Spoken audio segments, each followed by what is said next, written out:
Okay, it's Thursday. We're back. We're live with Aloha United We Stand, one of the most important organizations in our state. You know, saving the safety net, as it were. That's a good title. It's Norm Baker. He's the Chief Operating Officer of Aloha United Way. Welcome to the show, Norm. Thank you, Jay. Thanks for having me. Great to have you. You know, we go back. I can't tell you how many years ago, but we were doing this parallel radio thing on 760 AM with Jeff Davis. Remember? That's exactly right. I really enjoyed that time. It's where I got to meet you. Yeah, same here. And boy, I mean, you were good. You were a great radio voice. Well, thank you. I appreciate that. Yeah. Anyway, so it's nice to have you on the show. And my first question is a question I often ask: if they want your job, what do they have to do? Oh, I guess it would be being a master of very little, but a broad generalist around a lot of things. You know, a chief operating officer, you're kind of responsible at Aloha United Way anyway. I'm responsible for the finance, the IT, managed building, HR, all our marketing and that type of thing. It's the nuts and bolts of what keeps the organization going from day to day. If nobody knows who should do it, then you get to do it. Exactly right. Yeah. Well, everybody goes, whoa, who's this belong to? It must be Norm. Must be Norm. We're going to change the name of the show to It Must Be Norm. Good one. Actually, we do have a name of the show, and that is the Safety Net Impact Areas, which is much more serious. We're going to call it the life of a nonprofit COO, but Safety Net Impact Areas is really worth talking about. So my first question substantively for you, and you're right in the middle of this, you and Cindy Adams, the CEO of Aloha United Way, is, you know, what is the condition of the community today? Take as much time as you wish. I think we're on a rebound. I think the economy is certainly starting to improve. As is generally the case, I think we're following the mainland a year or two on the economic recovery. So we are not yet seeing huge increases in our work. We have been stepping up a little bit each year. When you say your work, you mean the fundraising piece of our work. Fundraising side of it, because there's two sides. Sure. There's the fundraising, and then there's what we do with the dollars that we raise, and that's by far the more important part of it. But the community seems to be rebounding. You know, unemployment is way down, and that's always good for the nonprofit community because basically the nonprofit work is sort of counter-cyclical. When the things are going bad in the community, the demand rises on the nonprofits, but that's when the donations go down, and so it makes it very, very difficult for us to continue to do our work when the economy is going the wrong way. So you're watching the economy. Oh, constantly. It is a function of your fundraising activity. Most nonprofits like to look at their fundraising as a percentage of gross domestic product, state domestic product, et cetera. That's sort of a great way to measure where you're at in the big scheme of things. Are you personally involved in the fundraising? I don't do a lot of the going out to the company fundraising piece, but as I said, I kind of oversee the areas that provide all the back office support for the fundraising. So I'm taking from what you say that that a large part, I mean maybe most, I don't know, of the fundraising that you do is in the business area, the corporate area? That's exactly right. About 75% of our funding comes from what we call our workplace campaign, where we go into companies and the CEOs or the folks that are leading that company give us an opportunity to come in and talk to their employees, and then agree to accept donations from those employees, mostly through payroll deduction, and pass them back to us. There's about 1,400 companies right now in Hawaii that allow us to do that, and that's basically where, as I said, 75% or so of our dollars come from. I remember I've been in companies, a number of companies, where those drives, you know, were in place, and I thought to myself, and I think to myself now, that Aloha United Way has a great position on that.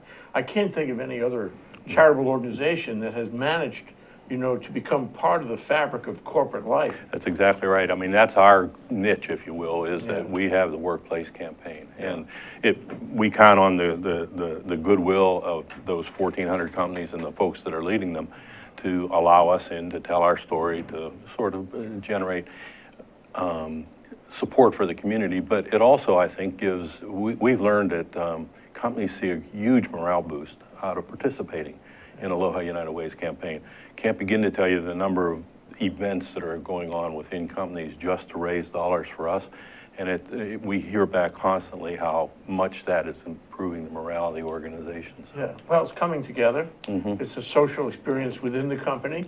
It's all positive because people are connecting with the community. They might not otherwise do that. If they didn't have you, didn't have those drives, annual, whatever, then query, would they be contributing as much or anything? You know the old line, I gave it the office? Exactly. It's really easy, to say that when you didn't give it the office. Yeah. Well, hopefully that's not what we're doing. We're encouraging people to truly give it the office. And the other thing I think that's really key to it is it gives people the opportunity, if they have a particular charity or a particular cause that they're very, very interested in, they can focus their money on that. We will take their designations, we call them. We will take their designations and 100% of it. We don't even take an administrative cost out of it. We just pass 100% to that agency. On the other hand, a designated contribution. Designated contribution. It's where you, on the pledge card, you get to choose the charities you want the money Exactly. to go to. Yeah. And about 1/3 of the folks do that way. The other 2/3 will just give the money to us and put it into our general fund, which, and what they're, I think, really saying is, I want to help the community. I want to do good for the community. I just don't know exactly where it's most needed, and I trust that Aloha United Way will invest these dollars on behalf of me in the community to make the greatest improvement. So. Yeah. And that is probably a very good way to do it because, the average person doesn't follow exactly what's going on. That's true. And then the other piece of that is every one of the agencies that we accept designations for, we vet them very, very carefully. Once a year, they have to turn in a whole bunch of stuff to us. We have a committee that actually reviews their finances, reviews their program delivery. So agencies that we allow our donors to designate to, they can do it with a great deal of confidence that organization is doing exactly what they expect with the dollars that they're given. So. I remember one of the organizations that I was involved in, where we had the Aloha United Drive, was the military, was Coast Guard, and it was ubiquitous in the military. I imagine it still is, and I imagine that's a great source of funds for you. It's funny, actually, I'm prior military, and so that was my introduction to giving to Aloha United Way was when I was stationed out at Hickam. And yes, the military is a key part of what we do. In point of fact, the military runs it's not actually the military, it's the federal government runs a completely separate campaign. Yeah. It's called the Combined Federal Campaign. Yeah, right. And they're essentially doing on all of the military bases and on all of the federal offices what we're doing in the workplaces. They contract with a local organization to manage this. And for as long as I've been at Aloha United Way, we've been the contractee, and so we actually run that campaign on behalf of the federal government. Yeah. People complain about the military. There's a certain constituency in Hawaii that wants them to go away, which is absolutely ridiculous. Ridiculous.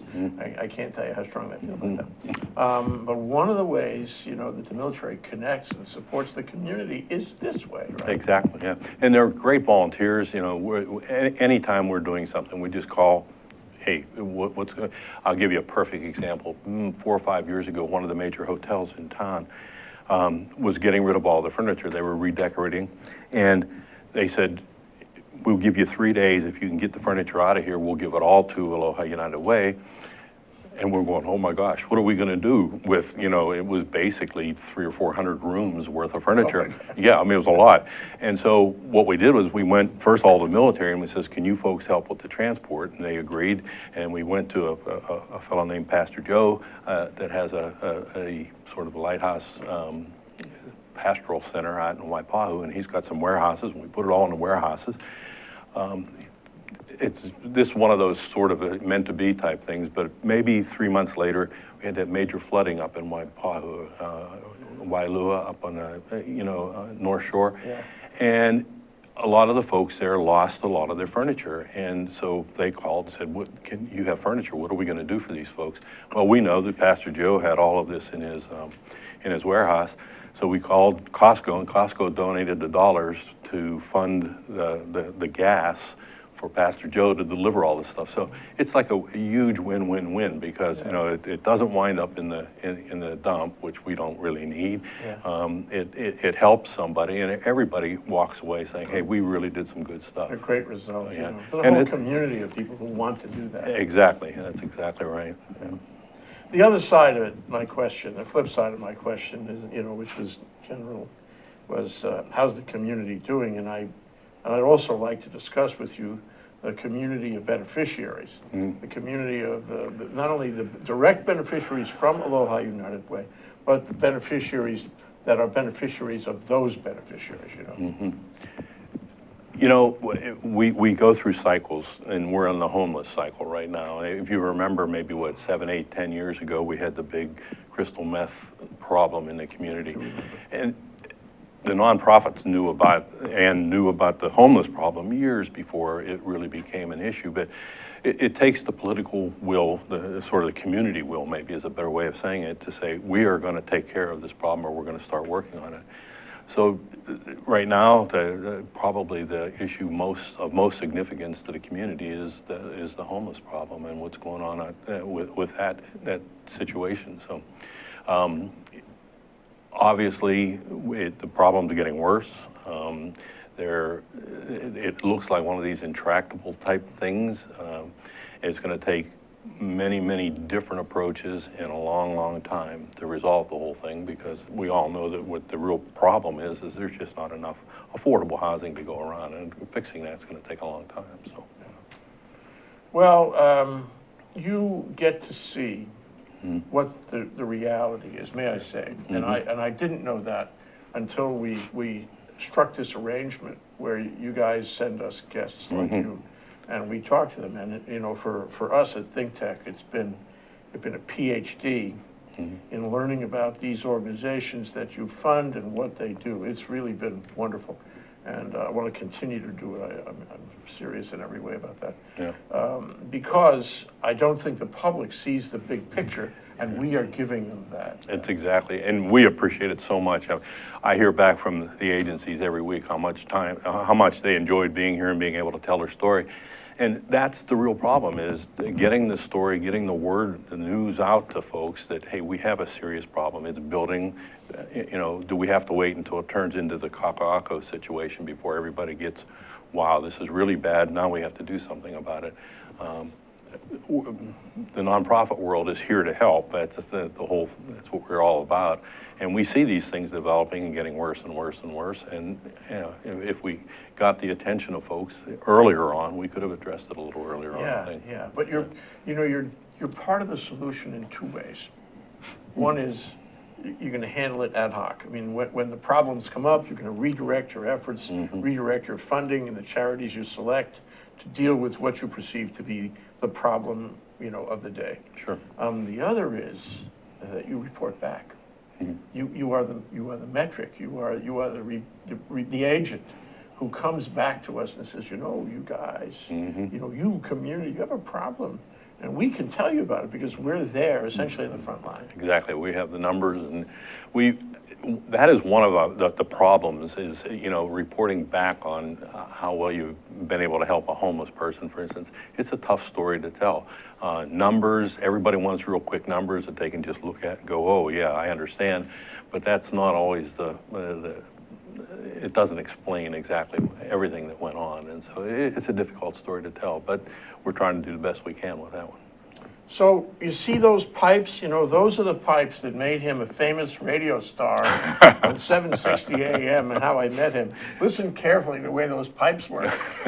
That's Norm Baker, he's the COO of Aloha United Way, and here we are in Aloha United We Stand, and we're talking about the safety net impact areas. We only covered one, just a little, homelessness. We'll be back to cover lots of other ones. We'll be right back. Hi, my name is Cindy Matsuki, and I host the show High Growth with HTDC on ThinkTech Hawaii. This is the show where we talk about all things tech, innovation, entrepreneurship, and manufacturing, because there's so many things going on in Hawaii and more people should know about them. So this is the program that you can come and find out about all the things happening in Hawaii. And this show also airs on Olelo 54 along with ThinkTech Hawaii. and it broadcasts live every other Tuesday at 3 p.m. So don't forget, check out the show Tuesday, 3 p.m. every other week. High Growth with HTDC. Thanks. Okay, we're going back. We're live. We're here with Norm Baker, the COO of Aloha United Way, a very important organization in our community, and we should know a lot about it. And today we're talking about the impact areas, the safety net impact areas, and Norm Baker can tell us about them from the point of view of Aloha United Way. So we talked a little about homeless, and I'd like to sort of ruminate about all of these things because they're all connected. Sure. And as you said, a lot of it has to do with affordable housing. A lot of it has to do with jobs that pay enough to pay for the market in housing. For sure. And so you not only see the stories, you know, and the human travails, but you also directly and indirectly, you see the rise and fall of our society in general. And sometimes it's really scary. It really is, yeah. So anyway, what I want to talk about is the relationship, if you will, of using the charities that you fund as a way to fix the problem for now, and then also fixing the problem long term. Yeah, that is really an important point. It's very, very difficult for many funders to address preventive type work because you're not going to see the results for years and years and years. And that takes a commitment of someone to say, I am going to make a commitment knowing that I am not going to see the ultimate results of this for quite a long time. We're at Aloha United Way, basically we've divided our funding into two broad categories. One is sort of interventions where we're stepping in to help somebody who needs the help right now. And then the preventive things that we're doing. And those preventive things are broken into two categories, basically. It's education and poverty prevention. And the reason I think that's important is because, as you mentioned, all of this is connected. And if you just kind of think about it, we start life and we go into school, and our success or failure in school essentially in the long run drives the success in our life. Our whole life. Exactly. And so kids getting a good start in school, kids finishing high school, moving into well-paying jobs, and being able to support themselves and a family reasonably is really, if you think about it, it's kind of like a long path. And when people fail somewhere along that path, they wind up homeless, they wind up in domestic violence shelters, they wind up in, food kitchens, they wind up just falling off of the sort of the hope for path. So when we sat down to develop our funding schemes, we said, let's work first of all on that continuum of education that carries us all the way through to a family having a living wage and a reasonable home and all of those types of things. Then we said, well, that's great, except there's people that have problems right now. There's people out there that are really, it's all those folks that have fallen off of that path along the way. We have to provide for them as well. And so that's what the safety net funding is. So our funding is basically safety net, education, and poverty prevention. And the safety net piece of it, we actually fund that a little bit more, is about 40% or so. That's the immediate need. That's the immediate needs. It's folks that need food. It's people that need emergency medical care. It's folks that are suffering from domestic violence situations and have to be extracted from the situation and put back onto a normal path. It's the folks that are already homeless, rather than the ones that are not quite homeless yet that we would like to prevent. So it's all of it, the folks that have got substance abuse problems. All of those areas are funded through this safety net service. That's a huge public policy issue. Oh, yeah. I mean, you are actually making high-level policy decisions about how to cure the ails in our society, how to preserve the future of our society. I don't know if people realize that. And so when you sit down with your group, makes decisions about what charities, that's a dynamic decision. As the community changes, those decisions presumably change. Right. And when you give money to a specific charity, you're putting that charity in a landscape of immediate problems and protection for the future problem. This is an enormous decision to make. Oh, it is. And I'll tell you, we count on the community to make that decision for us. I mean, a lot of organizations say this, that they're actually run by volunteers. It's absolutely true at Aloha United Way. All of those funding decisions are actually made by volunteers. We have about 100 folks who volunteer with us, and bless them, they put in hundreds of hours making these decisions. But they actually... These are decisions about who to fund. Exactly. These are the committee decisions. That's exactly right. They're the folks that say, this is and we have some sort of subject matter experts involved with them as a part of the group, folks that really know what's going on down in the trenches, plus just folks from the community that say, you know what, I'm concerned, I want to help.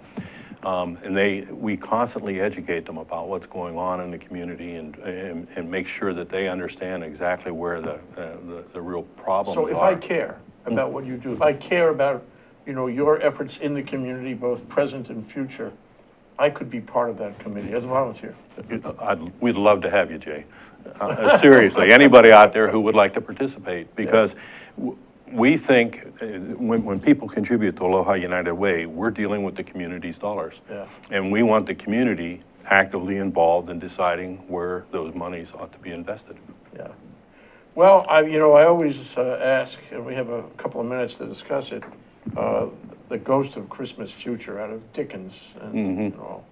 And so if there was nobody to do this, A, the government itself is not capable of doing the kind of work that you and organizations like you do. The result would be, in my view, is the government would not be able to handle it, and there would be a huge societal price to pay. But just going down that trail, people who are hungry might not get fed. And this is the big one, which you haven't used the word productivity, but I will. We need a society, not only in Hawaii, but everywhere, that is productive, where the maximum number of people that you meet on the street in their homes are productive. They actually do things for the benefit of the community. Sure. And the problems with poverty, the problems with, falling off somehow, means that person is not productive. Right. And it means we all have to pay more, as a humanity thing to support that person. Exactly. And keep that person out of trouble and make sure the person isn't wrecking our society. And so, it's in our own self-interest, all of us. Absolutely. And if we don't take care of that person, if we don't, head off these problems, our society, our quality of life is less. And there's much greater risk to walking down the street. There's much greater expense somewhere to feeding those people, housing those people, because there would be more of them. Exactly. I always like to tell this story because I think makes the point that you're making very well. When I first sat down at my desk, when I started working at Aloha United Way, the person that worked there before me had left some stuff in the desk, and I'm looking through the drawers and I found a newspaper from 1982, and it was bemoaning our homeless problem. And it was saying, seriously, it was bemoaning our homeless problem. The problem then was not so much the situation we have now, it was the Vietnamese vets coming back and not being able to integrate back into society, and a lot of them were becoming homeless. And then fast forward, this was 2004, so what are we doing? 22 years later, that very day in the newspaper, there's an article about our terrible homeless problem. And including the vets. Including the vets, right. And so in the 22 years, I don't know how many dollars and how many hours of work we had invested in trying to correct the problem, but we never got to it. We never really, all we did was band-aided it, because here we are, we're still there. So what you're saying is exactly the point. We have to sit down and invest now in something that is going to prevent this in the future, or we're just going to constantly be coming back, circling back to the same issues over and over again. Yeah, right. The homeless problem has only increased since the 80s. Exactly. Well, we think, because we didn't really have good numbers for the homeless problem back then. So was it worse, better? But Yeah, right, sure. I mean, 100 years ago, there were homeless people. Sure. We know how many, we don't No. have any numbers on that. Not as visible, I guess, as today with the media coverage that you get for things like this. It becomes very, very visible in our community. Well, focusing for a minute more on the Okay. homeless problem. The homeless problem is an education all in itself. Mm-hmm. When you take the phenomenon and you examine on a scientific statistical basis, a sociological basis, how each one of them, or each one of the categories of them, got there, Mm-hmm. you find that there are fissures, there are fractures in our society that put them there. Mm-hmm. And then if you track back to find those cracks, you have to address each one. There's a lot of cracks there. No, it sure is. Yeah. And it seems like, and maybe it's the press, but it seems like it's a growing number of cracks. And we can't afford that, certainly not in Hawaii. I mean, I think it's dropping the bottom out of Hawaii to see somebody tears your heart out who's homeless without any prospect of having a home. And they've given up hope, which Yeah. is even, I mean, I think that's what the nonprofit world in general delivers to the community. It's hope. It's hope that where you're at now doesn't have to be where you're at a week from now. There are folks here that are willing to help you to move. Now, the sequelae of that is that person has to be ready to move on as well. Yeah. And we do have some of those problems. Yes, well, they have two issues there. Yeah. One is the issue of actually providing a safety net, and the other is bringing the horse to the water. Exactly. So he uses the safety net. And, yeah. I mean, if you read the paper, I mean, there's so many people who are homeless don't want to have a home. They don't want to be in a shelter. They want to stay on the sidewalk somewhere. You know? Well, we live in a place where that's doable. It is, yeah. Unfortunately or fortunately, it's doable. And so, yeah, we're going to have some of that go on. But, you know, the problem, I think, or one of the issues with the homeless problem is we tend to look at them as one amorphous group, and it's not that way. There are three different categories of them, basically. There's the veterans, which are, you know, we're trying to work on that problem right now, fairly significant effort on that. Then there's the chronics, the folks that have been homeless for either a long time or many different times, and typically they have mental health or substance abuse issues along with being homeless. And then there's the families that are, I call them economic homeless, that for whatever reason, a lost job, you know, car breaks down and they can't afford to fix it, whatever the issue is, they're just not able to, they have to make a choice. I'm going to feed my kids or I'm going to put a roof over their head. And, you know, that choice comes very easy choice. Yeah. They're also the easiest group to help because they're the ones that really do want to be back into housing. They really do want to be self-sufficient and get back to a normal family life. So there's an instinct in all of us that says, particularly if they have kids, gosh, we got to get them back into a home, and that's who we ought to focus on. But you made a point earlier that we are all paying for these folks, and I would make you an argument that the chronics may well be the ones that we ought to be focusing on because they're the ones that cost us the most. There was, I mean, this issue that came out of a study that was done about 2 years ago. There was one homeless person that visited the emergency room 176 times in a year.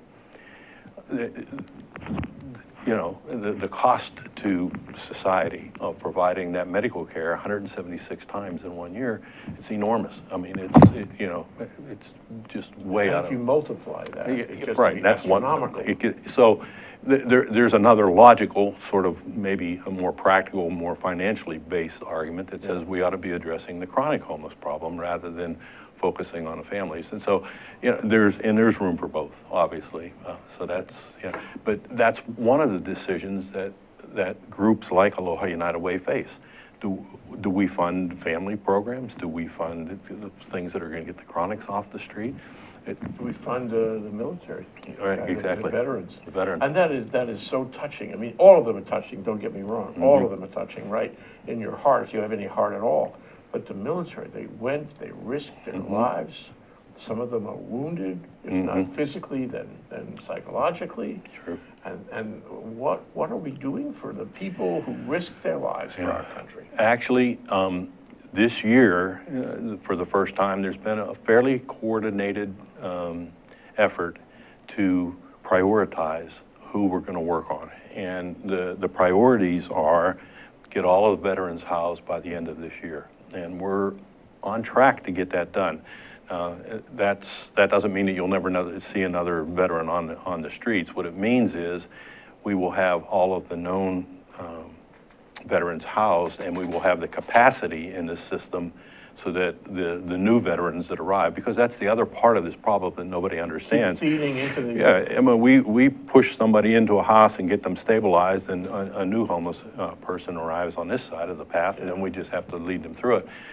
But we are hopeful that by the end of 2015, 3 months from now, that we have addressed the veterans homeless problem. That would be a great achievement, and I hope you go to the press. Come here and talk about it with me. Be glad to. That's Norm Baker. He's the COO of Aloha United Way, and our program today, as every Thursday at noon, is Aloha United. We stand with you, Norm. And we're talking today about the safety net impact areas. We'll be right back. Aloha, this is Keli'i Akina, president of the Grassroots Institute, and I want to thank you for watching Think Tech Hawaii. We are delighted to be partners with Think Tech because it gives us the opportunity to bring to you a show every week on Monday at 2:00 p.m. called Ehana Kako. Ehana Kako means let's work together, because we believe that Hawaii will be a better place when everybody works together. And in what way? Well, at the Grassroots Institute, we research 3 basic areas, and we invite guests to come on board from across the country, the state, and the nation to talk about a better economy, a better government, a better society. Now, aren't those things we all want? Indeed. If you'd like to have the latest research in terms of public policy, as well as ways in which we can build a better government, economy, and society, then tune in every Monday on Think Tech Hawaii at 2:00 p.m. for our fascinating guests on Ehana Kako. Let's work together. I'm Keli'i Akina with the Grassroots Institute, and I'll see you then. Aloha. Okay, we're back, we're live, and now we're going to dig into a related area.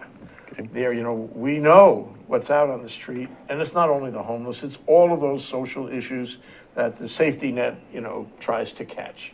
And we need to catch it, but we also need to find the root causes that create it in the first place. I mean, I would venture to say there'll always be a need for Aloha United Way and all of its constituent organizations, because there will always be people who fall off in some way or who are at risk for some way, and you'll always have to deal with them. However, in order to avoid, an uncontrolled expansion, in order to, make us all feel that our society is healthy, we need to get to the root causes, and government must do that because there's nobody else who can do that. Just like I was saying, government can't do fixing people on the street, but government can do economic repair. And they're in the best position to plan a better economy. So if I say to you, the reason people are homeless is that homes are too expensive here, I'm sure, I've learned that there are many people who are working homeless. From your guests, they have jobs, even husband and wife have jobs, but collectively they cannot earn enough money to, to rent or buy it nicely, a home. Sure. So there's a problem in real estate. And I mean, that's complicated for sure. Oh, for sure. And that's not what Aloha United Way, you can't grapple with that. It's too big. The only person who can grapple with that is government. Right. But government hasn't. And I would say that all the affordable housing talk doesn't really deliver. We've been talking about it since the 80s or before, and we don't have affordable housing that can save these people from the street. So what can we do? It sounds like somebody should go on the street with you side by side and make records and find, social science solutions and deliver those to, why doesn't that happen? Boy, that's a tough one. That's a really tough one. Obviously, it is very, very difficult to look at, go down to Ala Park, go down to Kakako, go down to, anywhere where the homeless, for instance, are gathering, and you see that right in front of you, and you say, I've got to do something to help. But somewhere along the way, you also have to say, if I don't do something quickly, this is just going to continue for a long, long time. And as you pointed out, organizing that, structuring it, is probably the responsibility of government. Making it work is probably a partnership. It's probably government, the business community, the nonprofit community, getting together, sitting down and saying, you know, there are things that we need to start doing today that we're not going to see the benefits of for 4 or 5 years or 14 or 15 years, but we need to do it because we know that this is the problem, this is the root cause. And that we just need someone to take that leadership role and say, we are going to do this. Despite the election cycle, which is 2 years. You know, that's difficult, and I feel very badly for the folks that work in government, because really they're forced into a cycle of 2 or 4 years, and they've got to produce, basically, and long-term change is not going to happen in 2 or 4 years. It's going to take a lot longer than that. It's possible. There are examples of cities in particular that have done a great job of recognizing the affordable housing problem. For instance, Seattle is a great example. They've seen 10 years ago that this problem was coming, and they've sat down and made some difficult decisions, I'm sure, at that time, because it wasn't going to pay off, but it has paid off now. And you know, we're watching them all the time to say, what have you learned out of this experience? Hopefully we can import it here and start applying. Yeah. So it's building structures. It's sort of, what do you want to call it, governmental infrastructure. Exactly. It lasts longer than any election cycle. You know, but I think it's more than just government infrastructure. It's government, but government as lead in difficult problems, recognizing that there are a whole bunch of other folks in the community that want to help as well. And be partners. Your word partner. Really Partner, exactly. I mean, look at what was accomplished in Waikiki. To me, it's a shame that we had to get to the point where the homeless in Waikiki raised up so many concerns by the hotel and restaurant folks. But they took some action, and they working with business, so business working with government, working with the nonprofit community, has provided a way where we are bringing the homeless out of the Waikiki area, moving them to IHS, is the Institute for Human Services, is the organization that's doing the work, and effectively moving those folks. But think about what that means. You have the business world, who is funding this whole operation, by the way, saying this is a problem for us. Government organize this. IHS provide the wherewithal to get it done. That's what we need. That kind of partnership is what's needed for every area, and not just in the homeless place. I mean, we need it for, you know, emergency food supply. We need it for medical coverage. We need it for the domestic violence problem. So it's just a matter of us all not looking at the problem like, oh my gosh, this is my problem to handle. I've got to do this all by myself. That's, you know, we're all in this together. As you said earlier, the community eventually winds up paying for this. So it's the community that's going to have to say, enough's enough, and let's put our arms of our community together and fix this. I really like your notion of a sort of a tripartite partnership. Government, which does have the election cycle problem, industry, which doesn't, and the charitable organizations. Right. But, you know, I'd add one. I don't know if it's part of the partnership or it's just a mindset, but it's the public in general. You know, the old thing, am I my brother's keeper? Well, yes, you are. You are. And if you're not, you're soon going to be in trouble, because the brother you were supposed to be keeping is going to be sleeping on your doorstep, or, you know, beating up someone in your family or whatever. And so if we don't fix it, it's gonna get worse. Short story, Okay. which may be instructive. We made a movie last year on the west, in the special education district in West Hawaii. Okay. And there's a whole apparatus there that makes it special, and we got inside the schools to see how it worked. And there's one school there called Kealakehe High School in Konamauka. No, where's that? Big high school. And it's got more than just the traditional local mix. it's got Micronesian kids, lots of Micronesian kids, who don't necessarily get along with the local kids, and that's a chore in itself, but a very important one. Well, come to find that the Micronesian kids do not have, the basic skills, social skills, living skills, financial skills, study skills, that you would expect from a high school student. More than that, they come from homes where the parents don't have skills. So the school, under its principal, who's a very gifted social science person, real social worker, teacher person, caring person, organizes classes for the kids, but then he invites the parents. So you have the whole family studying how to live, in the economy. Right. And that's commitment to me. And the school, the kids, the faculty, including the non-Micronesian kids, all support this, participate in it. It's very touching to see it happen.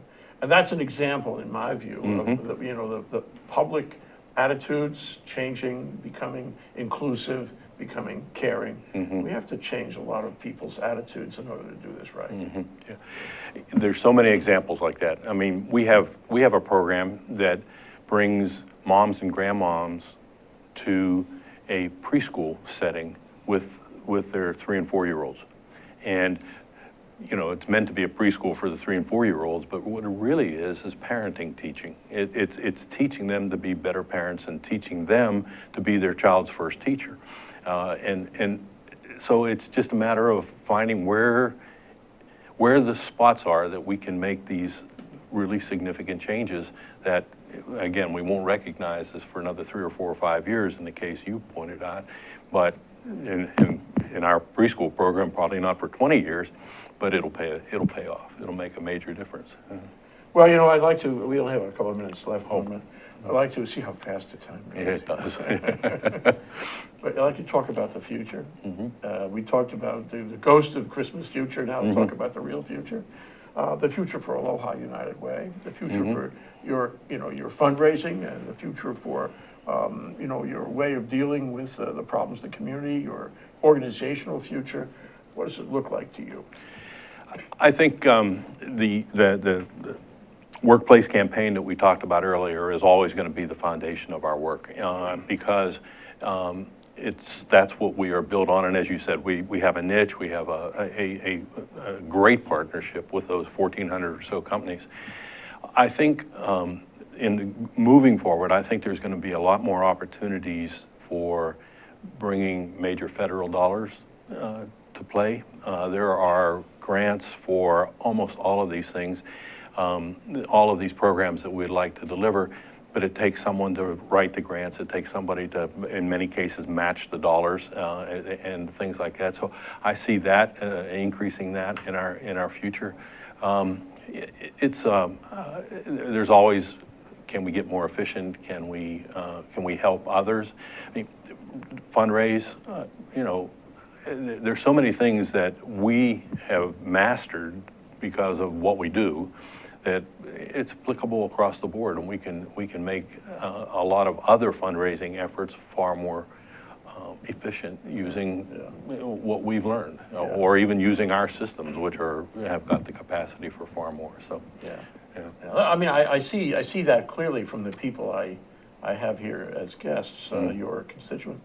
And what I would say offhand to respond to that is, you have learned to be, Aloha United Way has learned to be efficient, learned to be knowledgeable. It's got gravitas in terms of, it knows what things are like in raising money, and distributing money. And you need that. The public, and this is the second part of it, the public must have confidence.